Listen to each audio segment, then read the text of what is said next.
record? Perfect. So greetings. My name is Christina Theodoraki. I'm editor of Small Business Economics and Entrepreneurship Journal, and I have the great honor to introduce today a very special panel discussion on the topic of the importance of leadership in the Entrepreneurship Division, a discussion with division chairs from the past, the present, and also the future. I have the great honor to introduce one by one some of the key leaders of the Entrepreneurship Division of the Academy of Management. I would like to start from David Audretsch, who is the co-editor-in-chief of Small Business Economics. He is the Emeritus Chair of Economic Development at the Indiana University in Bloomington, and he is also past chair of the Entrepreneurship Division between 2011 and 2015. He was the chair of the division in the years of 2014. Welcome, David. Hi, Christina. Then I would like to introduce Christina Günther. She is also the co-editor-in-chief in Small Business Economics, chair of small and medium-sized enterprises at the WHU Otto Beisheim School of Management in Germany. And also she is the past chair of the Entrepreneurship Division between the years 2014 and 2019. He was the chair of the division during the year of 2018. Welcome, Christina. Hi, Christina. Great. Thanks for the invitation. Then I would like to introduce our present. So the present chair of the division, I'm honored to introduce John Carr, who is the Jenkins Distinguished Professor of Entrepreneurship in the Department of Management, Innovation, and Entrepreneurship at North Carolina State University, and he's our current chair of the Entrepreneurship Division. He was elected from 2020 until 2025, and so this year he's the chair of the division. Welcome, John. Thank you for inviting me, Christina. I'm so glad to invite to have all these pillars of the Entrepreneurship Division, and I would like to turn to the future, because I know I know that this panel is extremely useful for all the entrepreneurship researchers in order to understand the role of the division, why it is important, but this panel is extremely central and important for me, because I will be the future chair of the Entrepreneurship Division, and I would like to know more about what is this role, why it is important, in order to best serve the entrepreneurship community. So for me, my election, I'm the incoming elected member of the division from 2023 until 2018, and I will become the chair of the division during the year of 2027.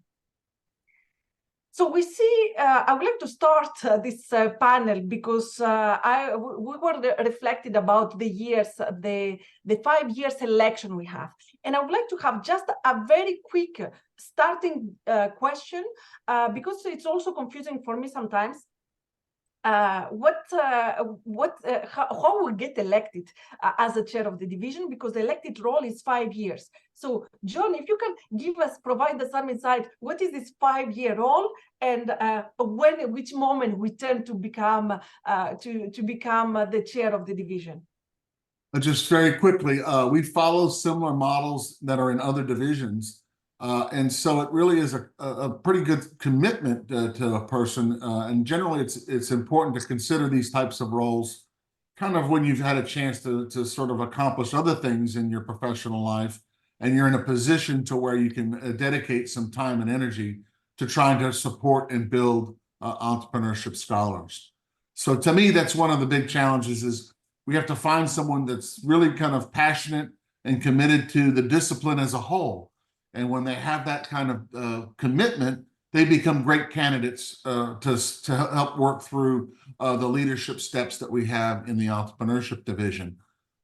Interestingly enough, some divisions are moving towards a 6-year leadership track, which is a little bit intimidating if you think about it. And each of the different roles has a different set of responsibilities. And I think one of the great things that I like to highlight is that the division itself, when I first got involved in 2001 as membership committee person, we were what I like to refer to as a boutique division. We were very, very small. we were sort of the up and coming division, and now we're the fourth largest division in the Academy of Management. So along that path, we've had lots of stumbles, but we've also had some tremendous successes.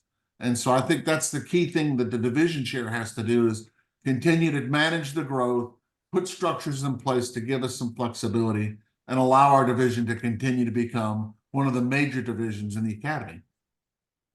Excellent. John, can you just specify the title of every year leadership role so our listeners also can have a view on these roles every year? Sure. We begin with the what we refer to as the assistant program chair, but we refer to it as the PDW or Professional Development Workshop chair. And that person is largely responsible for the PDWs that are submitted for the annual conference. They help coordinate the doctoral consortiums. They're also responsible for the socials that we have associated with those consortiums. And they play a major role in providing guidance for us in terms of how our annual program is going to look like. The second role is something called the program chair, similar to other divisions. The program chair is probably the most technically complex a role that you have. They're responsible for managing the entire program for the Entrepreneurship Division's reviewers and scholars. They develop and assign sessions and actually also are responsible for resolving some of the many issues that can happen during paper submissions. The third step in the leadership track is what we call the division chair-elect. And the division chair-elect is largely responsible for managing our committees and keeping our committees up to date, working with our dissertation and emerging scholar awards, and providing some guidance and advice to the program chair. They serve as a sounding board for many things. The program chair, the role that we're in, the role we're kind of talking about now, is responsible for the strategic leadership of the division. We manage what's called a midwinter meeting, which is coming up next week.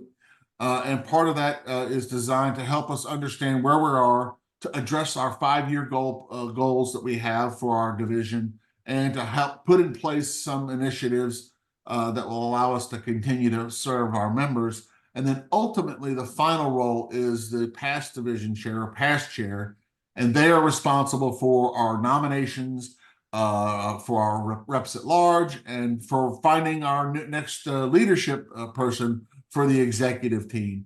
So each of these different steps has a different set of roles. They have constitutional responsibilities, but we also have policies in place that we've developed over the years to help us address some of those things. Does that help? Thank you very, very much, John. It's extremely clear, and it was extremely useful also to understand how every year in this election role we change these roles to contribute to the leadership to the division.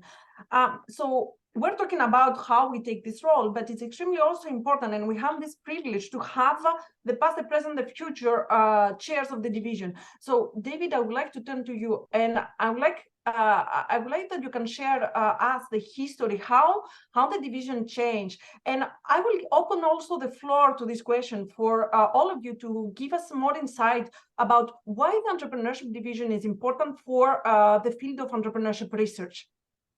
Yeah, thanks very much, Christina. Of course, thanks very much to my two esteemed colleagues, Christina, Günther, and John Carr as well. You know, you three young people, you have it easy, because back when I was that second thing you mentioned, John, I guess it was the program chair.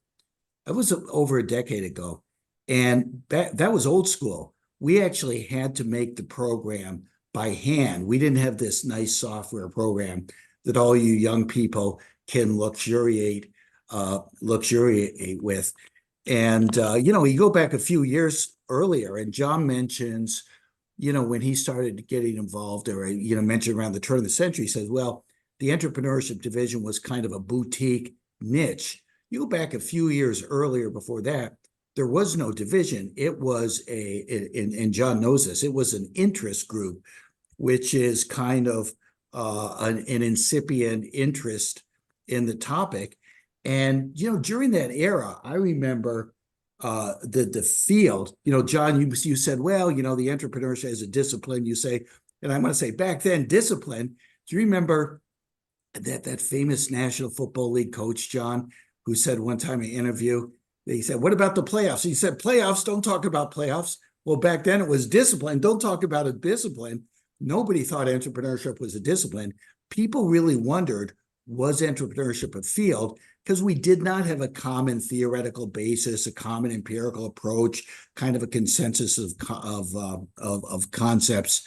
And I remember during that time, Christina, Günther, and I were colleagues at the Max Planck in the Max Planck Society.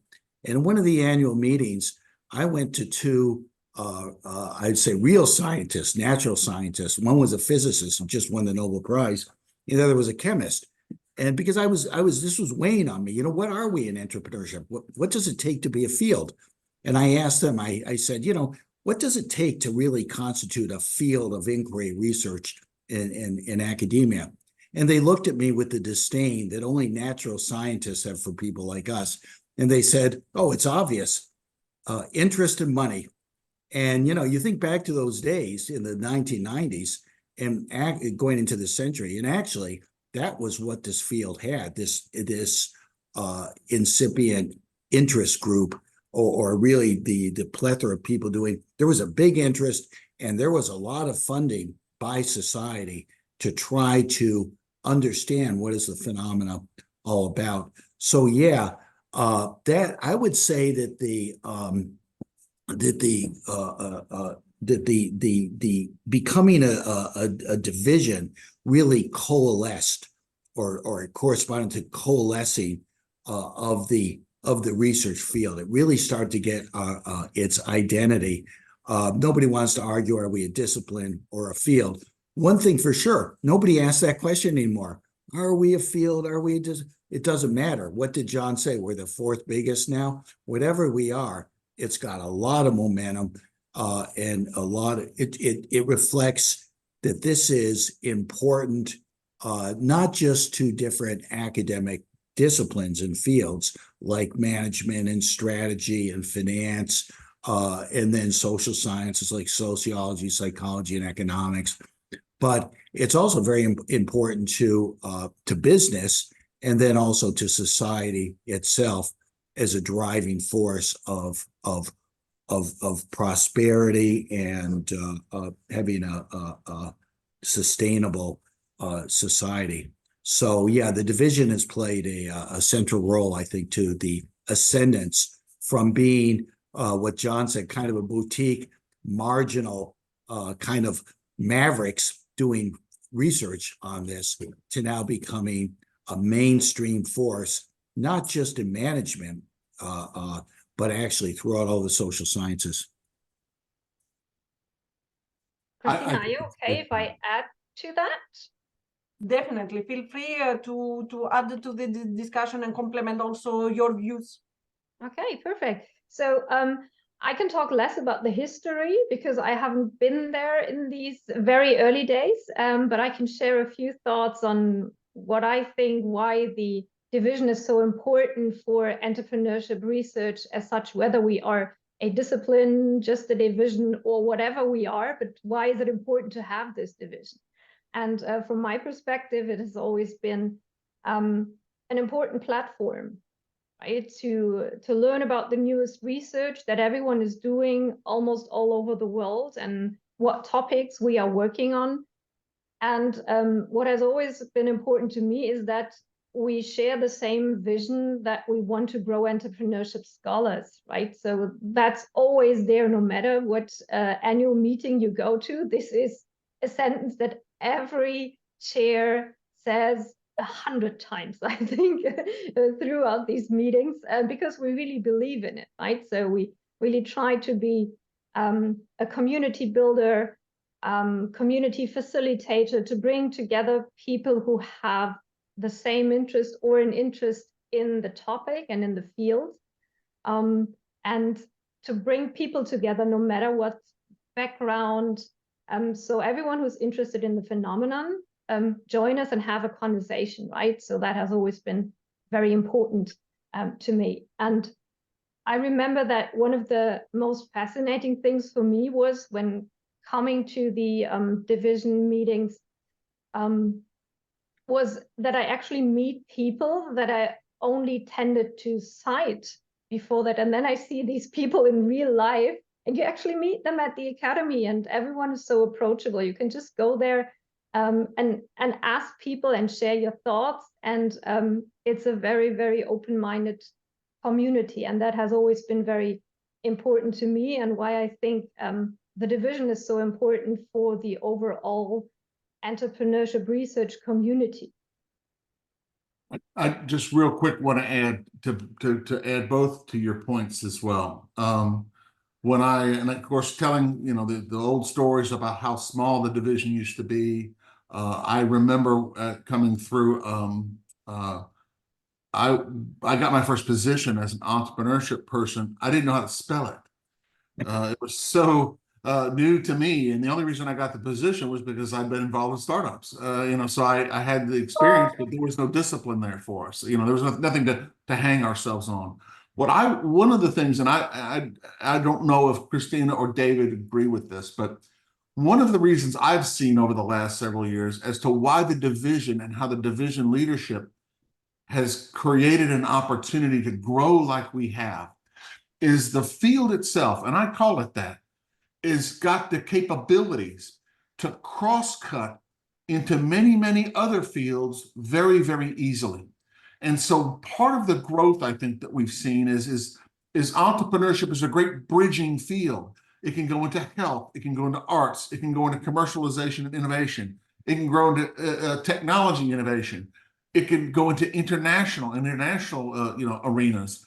And so the topic itself is a great topic to bridge into other fields of interest. And so I think what we've seen is this bridging activity of the division connecting to these other fields. And interestingly enough, these members of these other fields coming into us. And what happens is they see us as an attractive place to have conversations about research around this particular idea of entrepreneurial behavior, entrepreneurial orientation.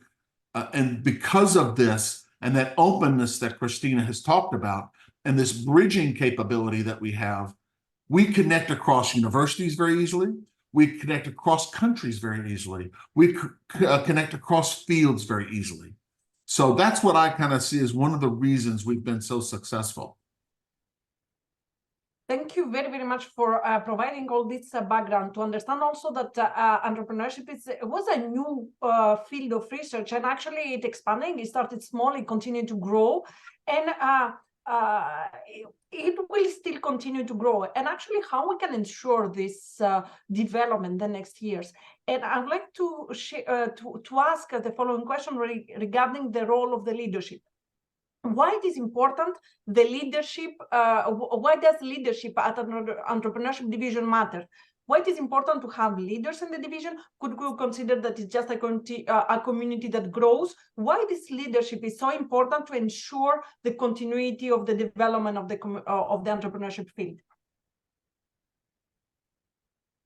So if I may start, so I think part of the story is that we have the chance to really balance new and established topics. So that might sound a bit silly to David to talk about established topics or facets of the field when we talk about entrepreneurship, but this is how I see it, right? So there are really more traditional facets of entrepreneurship, and there are new emerging topics. And I think that is part of our duty to make sure that at the big academy meeting, we have spots for all of these facets, and that we find a good balance so that new and older ideas can join, and that all of them can shine, right? So and that is part of the idea to create a diverse set of opportunities and topics, and make sure that there's room for everyone, and that the things that we discuss are at the core of entrepreneurship research or at the periphery, but it's at the core of our interest. And this is, I think, why we need leaders to orchestrate all these interests and yeah. I guess just to pair off of what you're saying, I would say it's been my experience over the decades now. We're entrepreneurial as a division, is what you're kind of getting to, Christina, which is exactly what I think is what gives us some real strength. But more importantly, Christina's question is about why leadership is important in that. Is that, interestingly enough, I think that as we as a division have expanded what we've done, we are seeing I guess you could say, the opportunities to take this message in what I think is very fascinating, in different ways to address different specific niche needs. And I suspect, for example, as we approach the division's future, we're going to see a stronger, I'd say, orientation, perhaps, towards offering perhaps niche-related small conferences, which we have now, but we're going to continue to expand in different ways and different mechanisms that we're going to engage our members that are very creative and very innovative, and it's a natural extension of the field that we're a part of. So I totally expect that the leadership piece of this is going to have to start to understand what that 5-year window is going to look like with respect to engagement to our members of the future. And I think that the topics that are being that are engaged with us, health, psychology, sociology, political, we have political economy type stuff, that these types of fields are going to kind of drive the division into becoming to offer these niche conversations and communities that focus very specifically on these particular bridging kind of activities. So that's where the leadership is going to be going, I suspect. And part of our job was always to try to see the future and then think entrepreneurially and pursue it. Definitely. Thank you very, very much. And also, I think this is what Christina was saying earlier, is focus on a common vision to help grow entrepreneurship scholars. And actually, the leadership role should ensure, to facilitate how we help the field to grow, how we can ensure that everyone finds its place, and also contribution to continue to engage in this community to grow. I'd like to ask another question related to your leadership. How was your leadership? Do you remember how you have been, what actions you have been doing? What are some of the most important ways that you have served as leader of the Entrepreneurship Division? Can you share some example of during your leadership?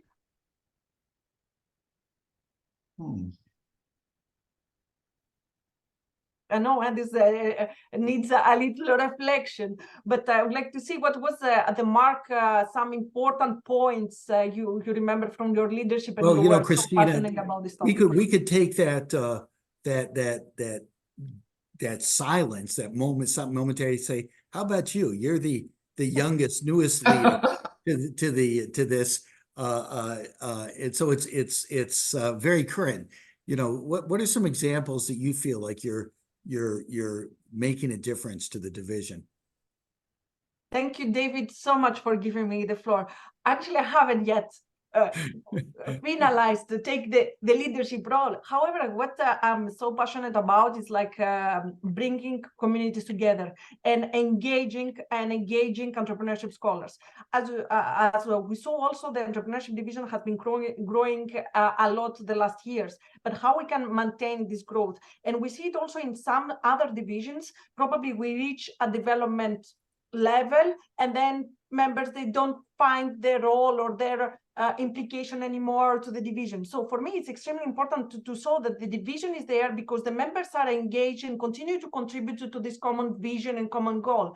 So how bringing and taking advantage from older scholars, the pillars of entrepreneurship, but also with the next generations of entrepreneurship scholars. And for me, it's extremely important to spread and mix these communities, because we have so much learning, so much to learn. Younger scholars with the senior scholars that created the field, And today, probably, I think it's not so much exploited enough to embrace new members to engage in. So I think what is extremely for me an extreme challenge, and I would like also to contribute because you have been David, one of my idols for the Entrepreneurship Division, and I think it's extremely also important to bring this connection and this relationship between the pillars of entrepreneurship and young members, and create all this learning and history. We have the challenges you faced when you created the field to pass it to the next generations of scholars. So we continue to have this legacy and continue to engage members rather than individual researchers that just grow. And for me, this is how I see the Entrepreneurship Division in the future. But I'd like to add to this.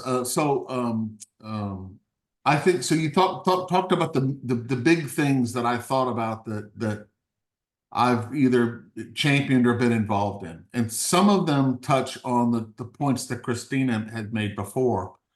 But I noticed again with the massive growth that we had, the division had to go through a process of trying to basically institutionalize some of the experiences and some of the steps that we take, both from a process standpoint, but also from a sort of a philosophical standpoint.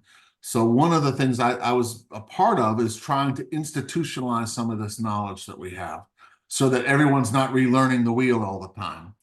But the other thing I think that was important that we're trying to institute right now is our historian is investing, we're investing a lot of money into an oral history project that is going to be, I think, very, very, very powerful for us to help tap into that past knowledge of the folks that helped launch this sort of field. And then the third thing is transparency. One of the things that I think in the early years of the division, because we were so small, we all kind of knew each other, and everybody was able to kind of say, well, I'd be interested in serving in that role, or I'd be interested in serving in that role. Well, now because of the size and scope of the division, we kind of want to move beyond this sort of friend of a friend kind of relationship and move towards a more transparent way in which our leadership is chosen to broaden the opportunities of people to participate in the leadership. And then the final thing is, and David will second this too, way back when, we didn't have PhD programs in entrepreneurship. We didn't have students in this area, right? And so a brand new thing, and part of our 5-year goal conversation this next week, is to touch on the fact that this is a whole new population of people who are involved in the division as entrepreneurship PhD students. And the growth of these programs has created engagement options that we didn't have 2 decades ago. And so those are the kinds of things that are on our minds, and why I think, as I think back on the things that I was involved in or championed, those are the things that I think the current leadership and your leadership is going to want to continue to focus on and advocate for.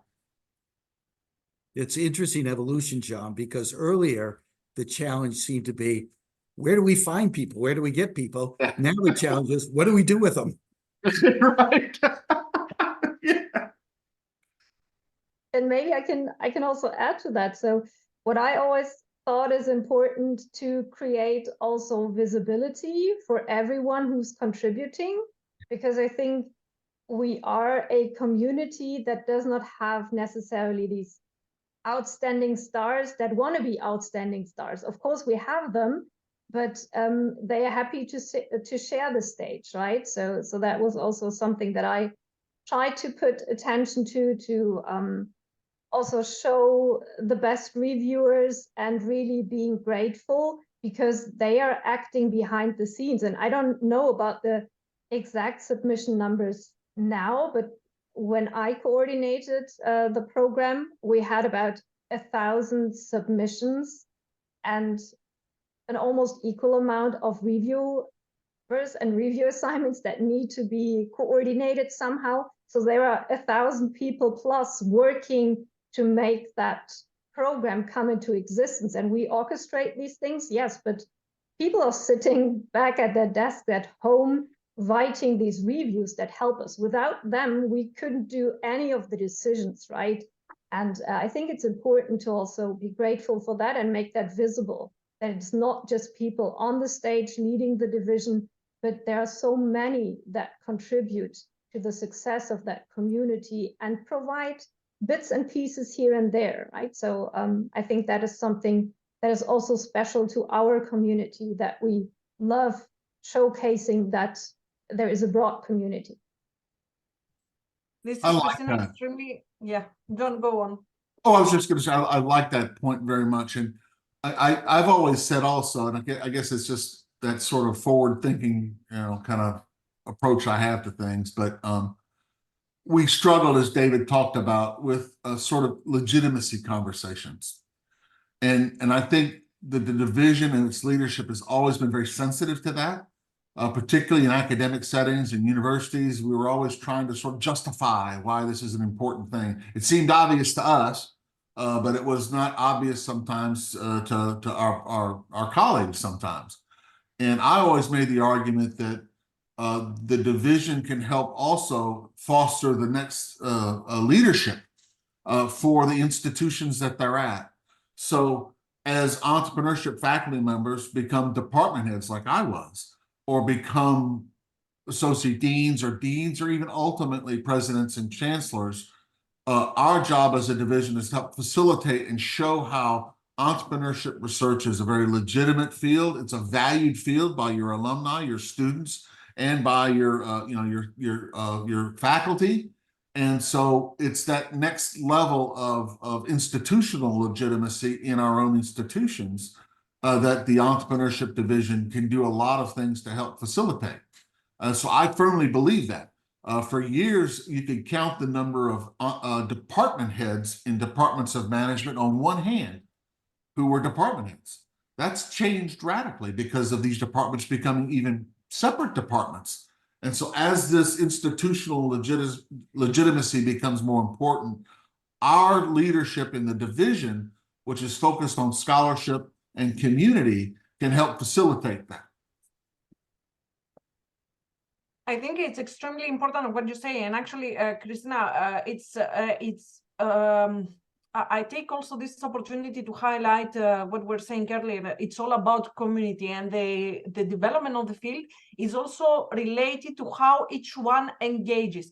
And I think even what you say, the reviewing process and contributed like that to provide a review for the division, to also read and bring feedback to the other members. It's also a way of each one to learn to learn what's the topics in the field, contribute to give feedback to other scholars, and also grow.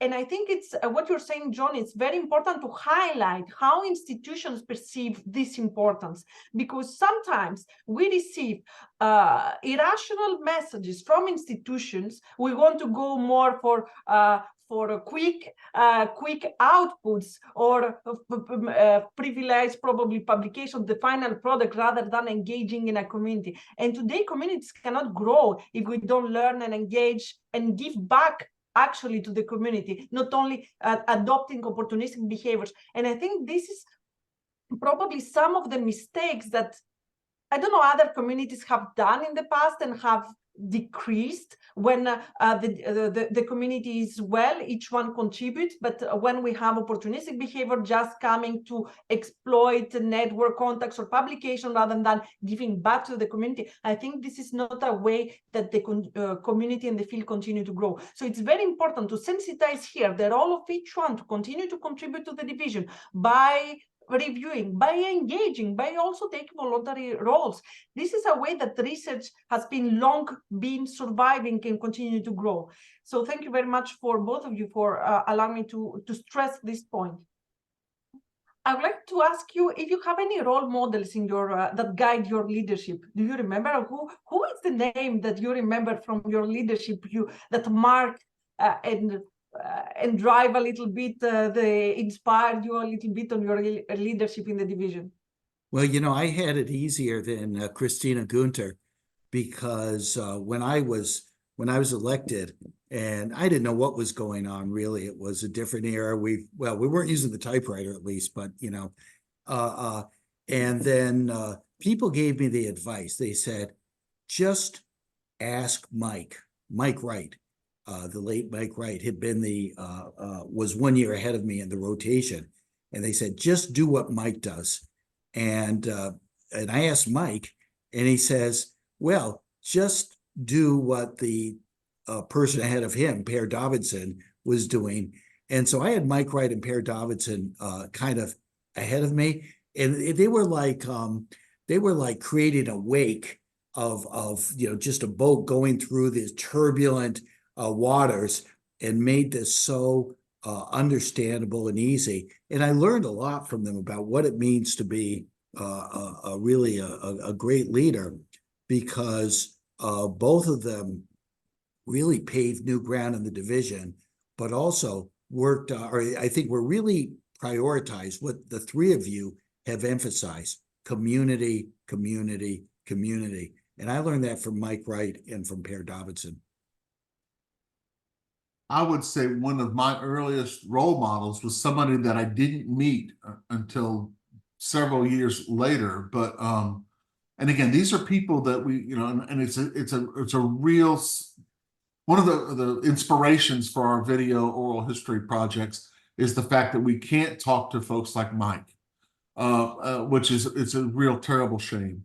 One of the role models that I kind of was following over the course of my brand new career as an entrepreneurship person was Jerry Katz.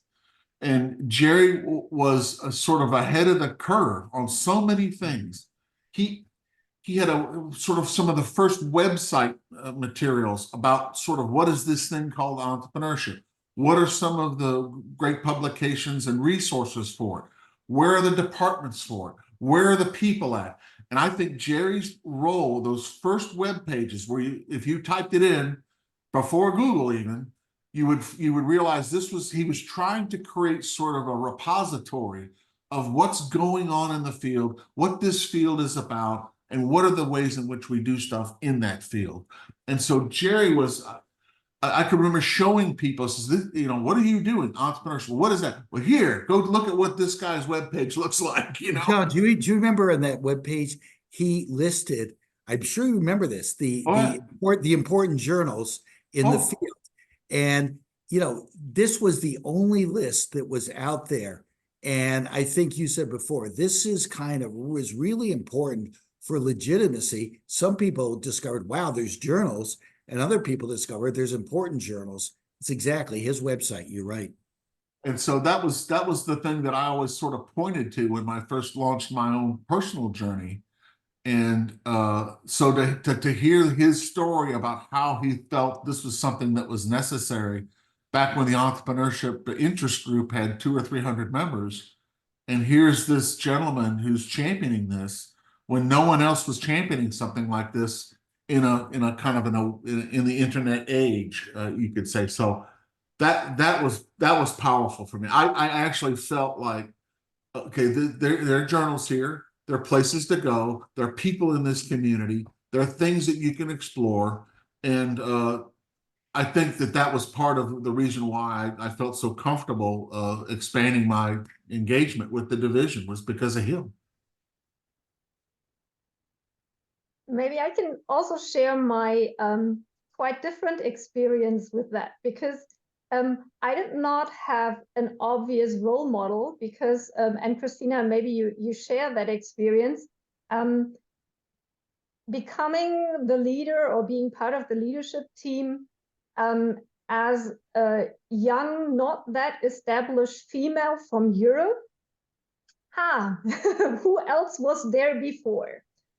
Big question, right? So that was okay. I was looking, but yeah, there were not so many role models that I could relate to immediately.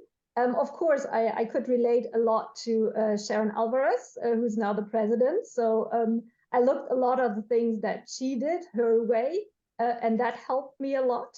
And then obviously, I worked a lot with Carlos Salvato, not only because we are quite close in terms of what we do research about, but he was really like a big brother who was always there to help, who I could just call and reach out. So he helped a lot during that exciting time of finding a new way, because there was not a typical role model that you could just follow, because as a young, not yet established European female, you had to do it in a different way or your own way, right? And you had to collect bits and pieces from here and there. And of course, I also collected bits and pieces of David, but some things I had to do different, right? So there was just no other chance to doing that.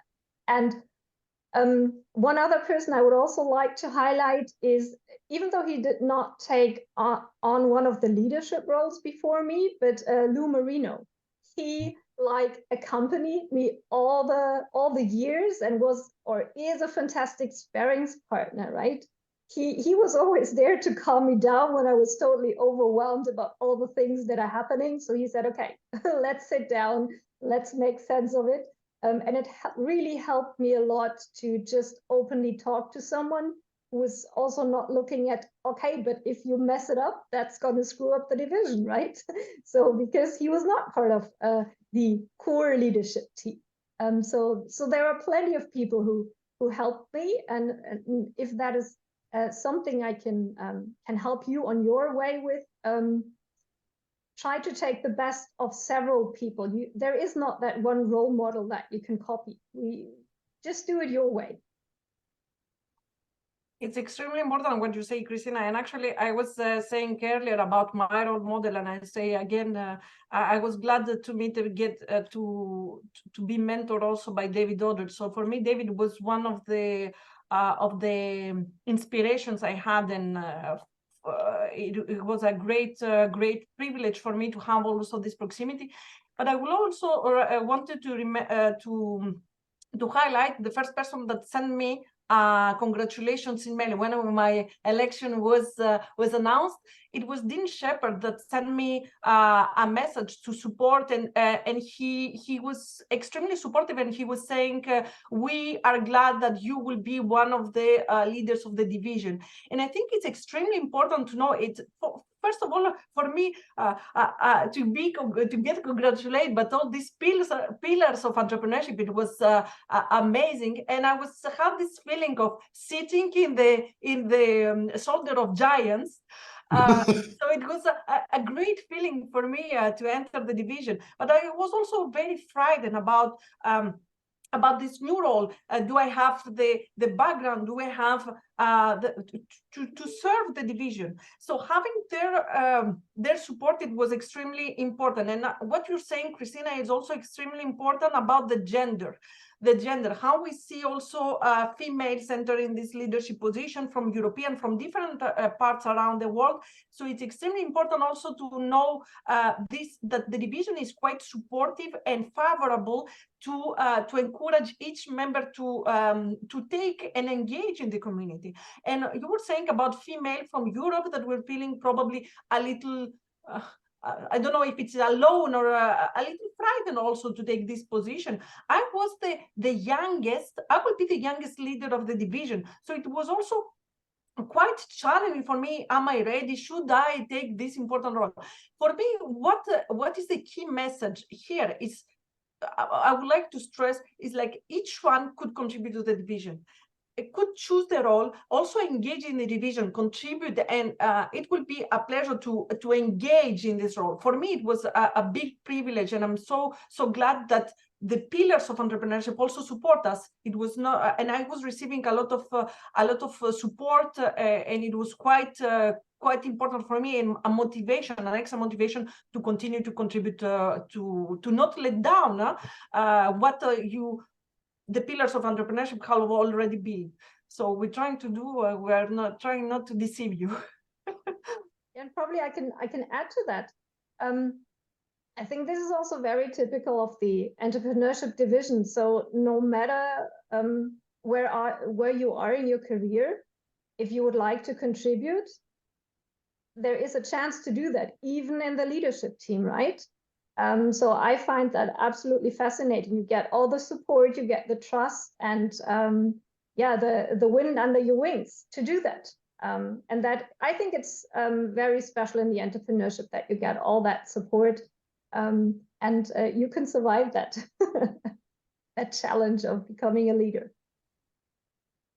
Great. Can you tell me what's your sense of how the Entrepreneurship Division is going in relationship to the other fields or the other division of the Academy of Management?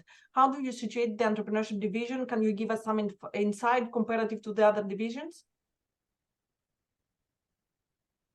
I kind of would just reiterate what I said before about the fact that one of the biggest problems that can have as an institution, a division, for example, can get so big it becomes ossified, and it becomes a slave, in its own cage to its own dogma and its own sort of perspectives about what's important and what's not important.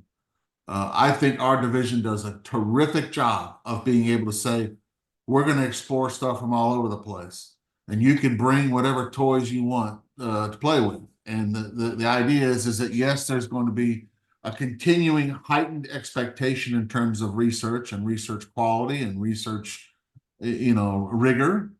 But at the same time, we're going to try to ask these creative questions.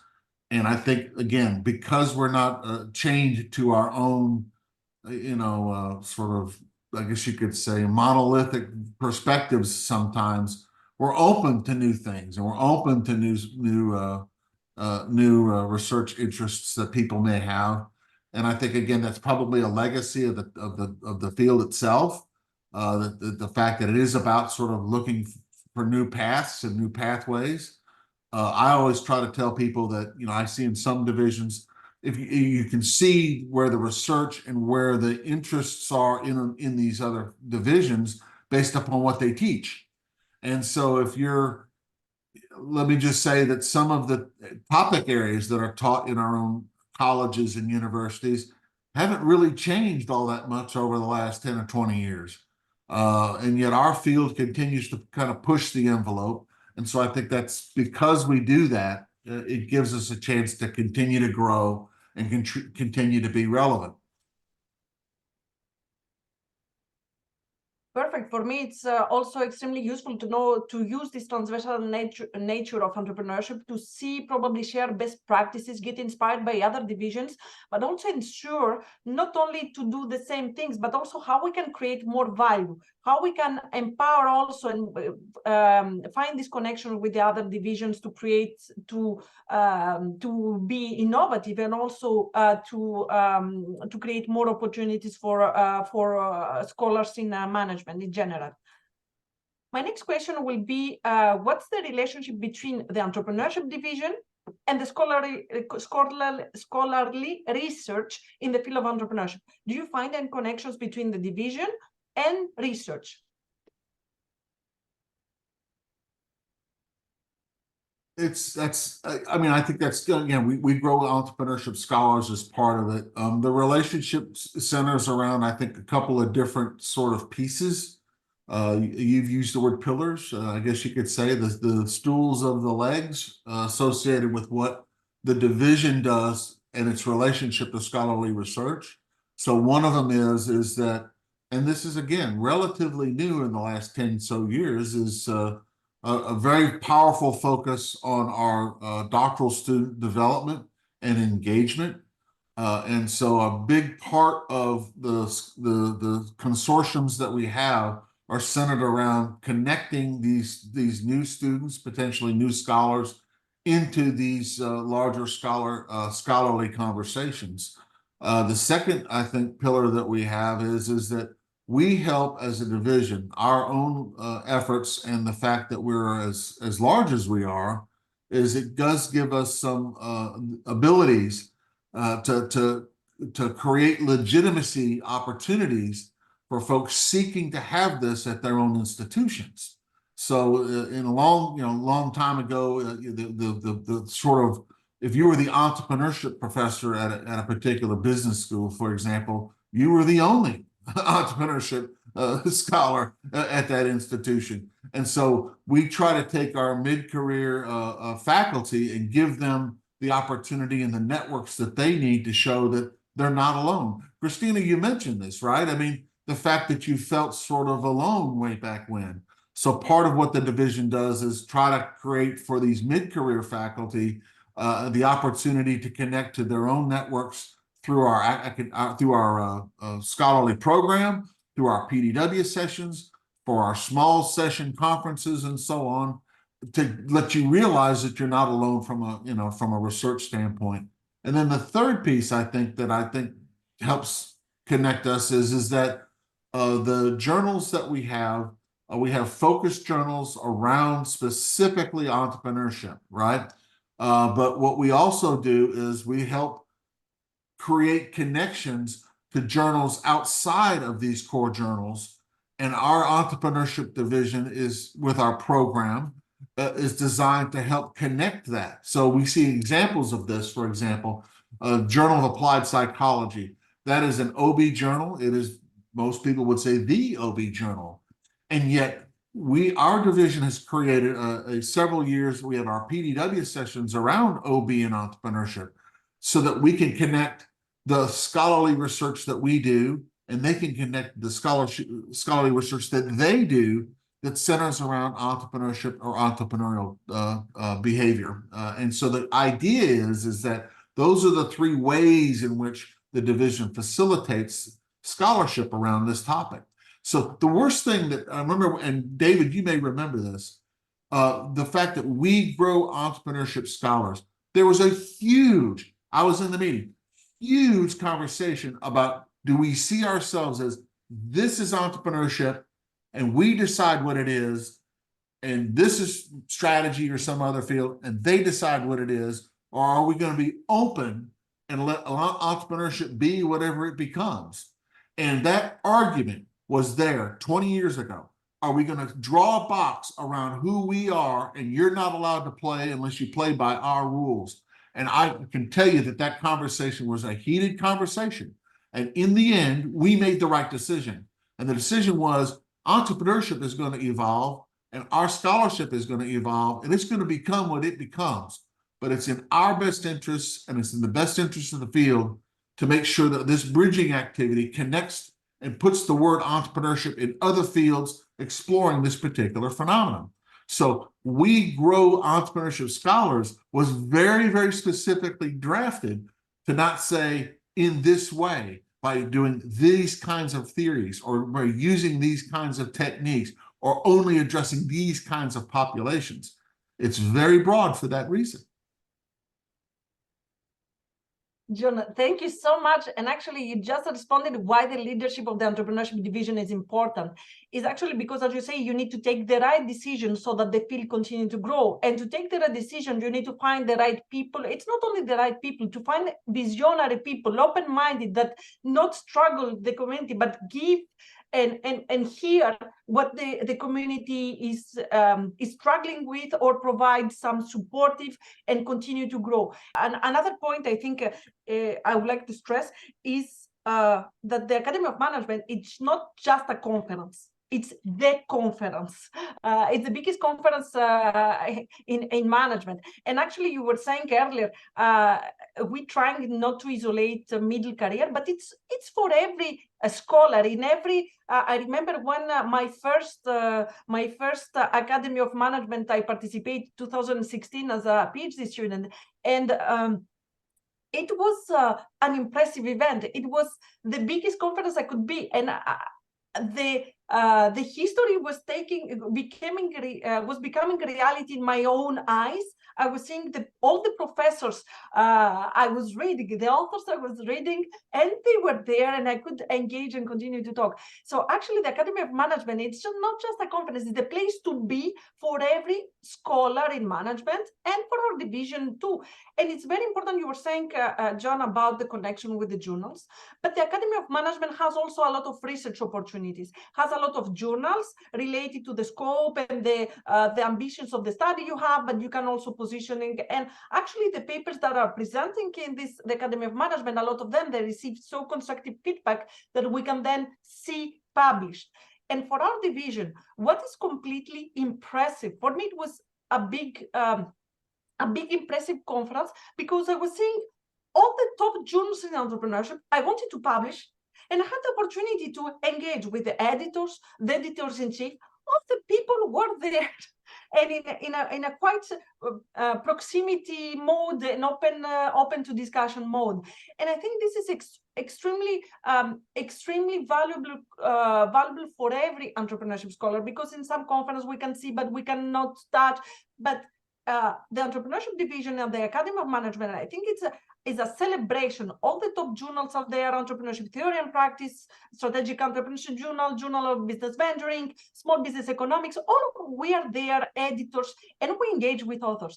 And I think this is an extremely good connection that we celebrate in the division.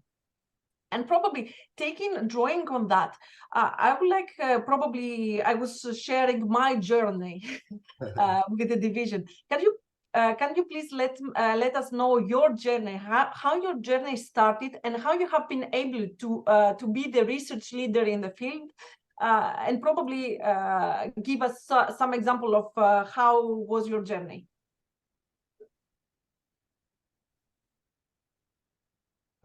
Who'd like to start? You can Probably pick some David moments. was the one to start the journey first. Well, so. well, yeah. In my case, it started with my sister, because I was a graduate student, a PhD student in economics at the University of Wisconsin, and my field of specialty was industry. Called it industrial economics, industrial organization. It's all about firms, large ones, mostly dominant ones, and so on, and what impact, how they function, and so on. And I went out. My sister had strangely enough had started a business. This would have been in about 1978. A business of writing instruction manuals for other companies. I went out to visit her out in Palo Alto. These were all companies nobody ever heard of. Well, now we know they were startups, right, in the tech scene.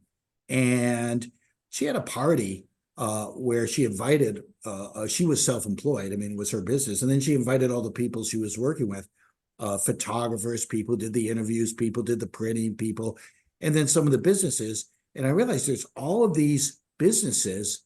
I never heard about anything in what I was learning in my PhD program that had the explicit mandate of focusing on industry. There was this great invisible part of industry.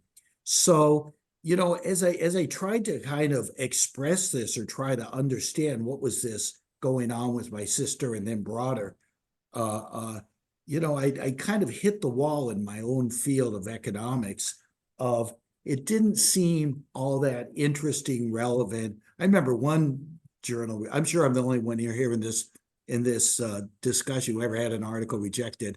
I remember this one rejection back in the day, 1982. They said, this doesn't sound important. If it were important, we would have heard about it by now. And so what was that, right?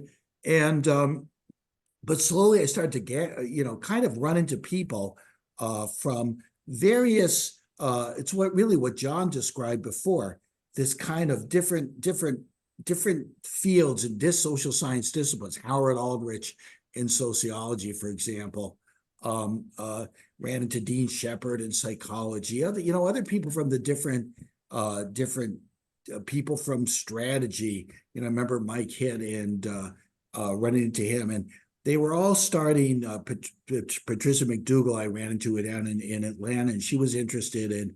She's kind of coming from strategy, but was interested in the internationalization of firms and people seem to be looking at different aspects of this. And in those early years, I would say we were like all three of you kept using the word community. We were like a coalescing community of immigrants. We all left our native disciplines, really. So sociology, psychology, strategy, finance in some cases. I remember Josh Lerner seemed to be part of this in terms of finance and was interested. And everybody had got their PhD in one thing, but this sense of not being able to really pursue it or express, not have it be interesting in their disciplines. had led them to this new area that now we call entrepreneurship. But in fact, a colleague at the founder of the Ethiopian International Business School, Charlie Carlson, he has a paper where he recently observed, he measured and said, oh, the word entrepreneurship didn't overtake small business and perhaps self-employment until I think it was late in the 1990s or early this century. So it was something coalescing. But the thing is, everybody came from a different discipline. So we had different research questions, sometimes had different methodologies, different languages, different concepts. I remember people from, they call it organizational ecology in sociology, were really talking about startups, growth, and so on, but they had a very different vocabulary and methodologies. And that led to a very rich, dynamic, but also sometimes perplexing, incipient field. That's a great way to put it. And I kind of mentioned this briefly, sort of my history, which is exactly what in some ways David reflects on.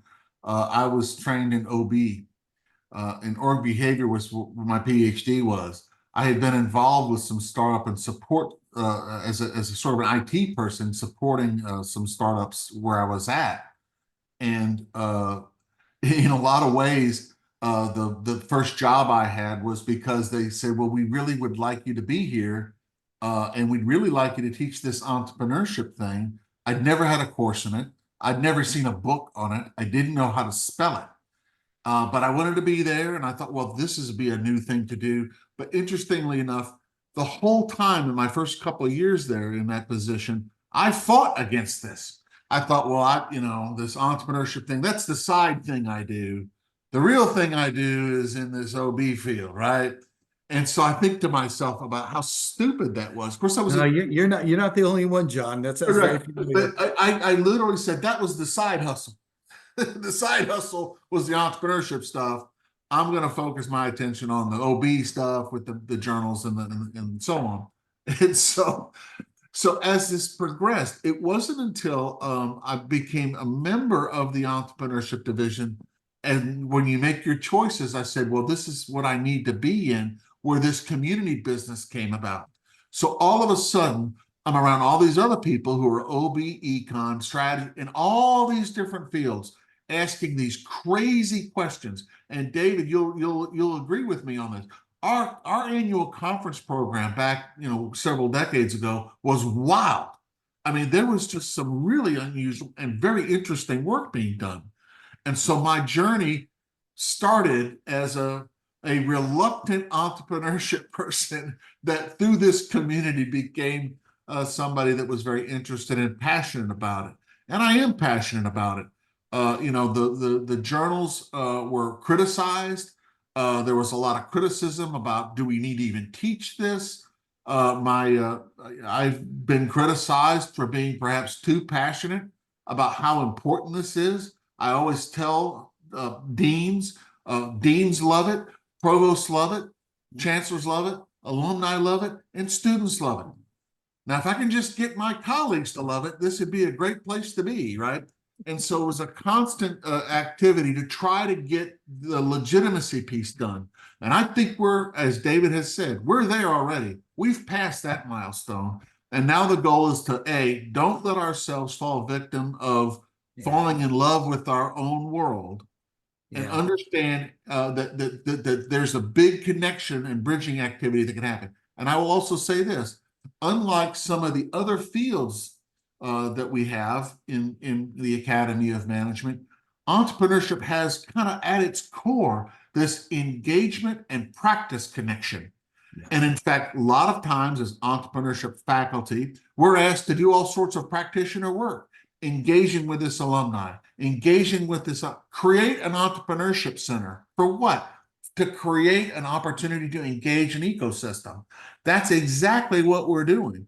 And that piece is often missing in some of the other fields where they can just sit in the office and do their work. We're actually out there. And so I think that was one of the things that was very appealing to me as well. So that was my journey. And I always tell people, I was always about one step or 1 hour ahead of my own students in entrepreneurship. And yet that first class that I taught, I have 2 of those students that were in that first entrepreneurship class that became entrepreneurship faculty at their own schools. And so it's a proud thing to talk about. Anyway, I didn't want to dominate that. Christina, let's hear your journey. Actually, I share some of your experience as well, because I also started as an economist, and being an economist at the Max Planck Society means you're an economist. So you are not necessarily in a box, but we like boxes. And doing your PhD in Germany, you like to define your scope, right? So I had a very clear fence, I would say, but there was an open door to another department in the building that I was doing my research in, and that door was basically on the other side. David and his department was there. So I always had an eye on the fun part and on the fun kids, so to say, because this seemed to be how they present themselves. So we do serious research, but we also have a lot of fun. And of course, the cool kids. Yes. And this seemed to be part of the Entrepreneurship Division from the very beginning. Not that economists don't have fun, but what I always found fascinating was that there was no fence, and it was not the question where do you come from, but what you're interested in, and what would you like to bring to the table and to our conversation. So what perspective do you have? And this is where most of the entrepreneurship conversations start from. And that was something that really fascinated me. So what would you like to talk about? What phenomenon are you interested in? And not what theory do you use telling me that I'm using the wrong one or that I found the wrong conversation partner. So this is basically what dragged me into the entrepreneurship field, even to that extent that I left really the basic research institute of the Max Planck Society and went to a private business school, something that is, yeah, I would say a courageous step in terms of making or trying to make a career in Germany when you're a trained economist. But being courageous is something that is part of entrepreneurship, right? And so I do not even know what the label is that I should adhere to now. I'm certainly still an economist, but definitely with at least 1.5 feet into the entrepreneurship field. But actually, I don't care about labels, right? So, but people tend to ask me, but not in the entrepreneurship field, but from other disciplines. People ask me, what are you? And I say, yeah, I don't know myself. I like to do research and I love to look at certain phenomena and have challenging conversations from people with a different background and a different perspective, not telling me what I already know. I would like to thank you because I take also this opportunity to not only to thank you, it's what you were saying, this journey, and this was the most important question actually, to hear where we're coming from. And I think young scholars in entrepreneurship today, they don't know where we coming from, where entrepreneurship comes from, and they probably also the struggle you have been facing while pivoting towards entrepreneurship. And I think entrepreneurship today, we were saying we should go beyond these labels, all the boxes, think in the box and not go beyond. I think entrepreneurship show how to think outside the box. And actually, entrepreneurship shows the liberty to do research and observe the society, how it evolves. The phenomenon today we want to look for and continue to do research, meaningful research, and have an impact in the entrepreneurial society. And actually, for me, I have a completely different background. Well, for my personal branding, I come from the economics.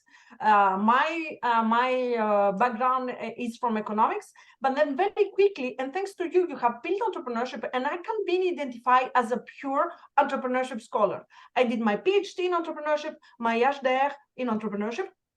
So actually, I'm a pure entrepreneurship scholar.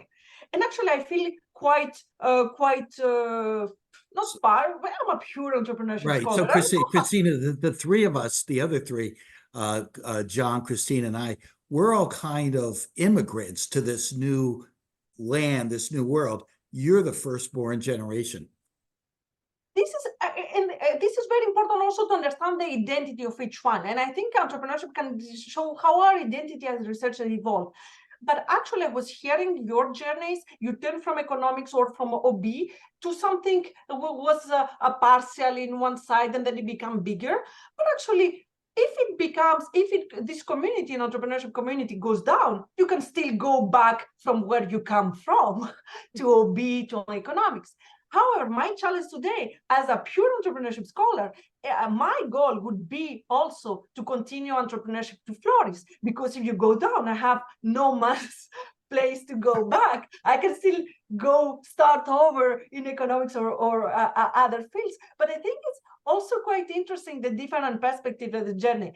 In any case, we have all shared the same interest and passion to see the field of entrepreneurship growing, to share our practices to next generations of entrepreneurship scholars. And just to conclude this amazing discussion we had, I really enjoyed it, and I got so much feedback, and I'm sure that the listeners will love to hear this discussion. Could you please give me a quick advice or your last comment for the next leaders of the Entrepreneurship Division or to young scholars? What would be your advice to them? Okay, well, Christina, you provided a wonderful one-word summary of what the advice I would give, and that's being courageous. Because that's exactly, when you said that word just a few minutes ago, it really clicked in my head. It is a courageous sort of step to take, and I think you should not be afraid of that. You should understand that you're allowed to take the big steps. And interestingly enough, those big steps require a lot of courage. You're right. You could find yourself in a position where you walk off the deep end. But what I would say is this idea of being courageous and passionate about your interests in this particular field is a great way to take and build a wonderful career. It's going to be those young, I shouldn't say just young, those faculty that are not unafraid to take the steps to satisfy the interests that they have that will let our field continue to grow. So of course I will second that. So be courageous. Be courageous. Be entrepreneurial, and go your own way, right? Because this is so much about entrepreneurship. How many entrepreneurs have the challenge that they have to listen to other people who say, oh, this is something that you cannot do, or it's not possible, or whatever. But this is what entrepreneurship is about.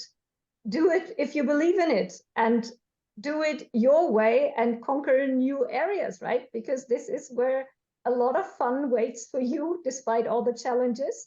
But if you're convinced, go for it. Well, thanks very much, Christina and John, and of course, Christina Theodoraki for organizing this. I'm going to kind of reflect back to when I met Christina Günther, but not just when, also where, which was in Jena, Germany, which was right next to Weimar. In Jena and Weimar are the Heimat, the home of, really the home of Johann Wolfgang von Goethe, the great philosopher and writer. And von Goethe one time famously observed that the greatest thing that a parent can give their child is roots, so they know where they come from. Now, those of us who are parents, we understand, yeah, that's really important to have roots. But then he went on to say, the second greatest thing is wings to escape those roots. And everything you've said, John and Christina, is that, yes, it's very important to have scientific, intellectual, academic roots, wherever you come from. Could be OB like John, or it could be sociology or strategy, economics in a way like, well, certainly like Christina Günther, or even entrepreneurship like Christina Theodoraki. But even if it's entrepreneurship, what John really emphasized, I think, is so important. Even if the roots are in entrepreneurship, it's so important to have the wings to move beyond them into the future, which is not a replication of the past. And that's what John was saying is so important. Christina, Günther said, yeah, bring the two together. That's how you started, Christina, right? The past, but to have those wings to move in the future, that's the key. So anyway, thanks very much. Thank you. Yes, thank you for letting me be a participant. It was a wonderful conversation. Thanks, everyone. Indeed, it was an amazing conversation, and actually the past, the present, the future, we hope that we'll continue to grow this entrepreneurship field and the division, and actually have a call to each entrepreneurship scholar that can continue, we encourage also to engage with this community and also contribute. Each one's contribution allows to continue to grow this field. Thank you very, very much for sharing your insights. It was extremely inspiring for all of us. Wonderful. Thank you again. Thank you. Bye-bye. Bye-bye.